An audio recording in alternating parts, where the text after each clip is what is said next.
C'est de faire partie d'un projet protéiforme qui consiste à proposer une œuvre totale, c'est-à-dire d'investir totalement le Fort d'Elgrès en plusieurs points. C'est le cas de le dire.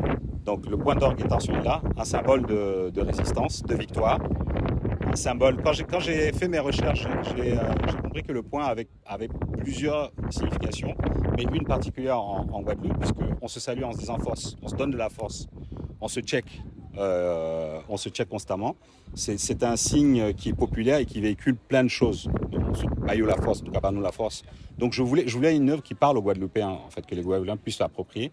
Et ça m'est semblé assez rapidement une évidence, en fait, que ce serait le point. Moi, je suis parti de l'idée que le fort était vivant et qu'il contenait l'esprit d'Elgrès, les restes symboliques de son corps. Donc on voit sa tête là-bas, la sculpture qui a été faite par M. Arakian. On voit son poing ici, on voit un peu ses veines. On voit qu'il soulève la terre un peu. Dans le texte, je dis, quand il tousse, il fait trembler la soufrière. Voilà ce qui m'intéresse. Et en plus, vous avez donc un parcours qui est téléchargé via l'application Listeners.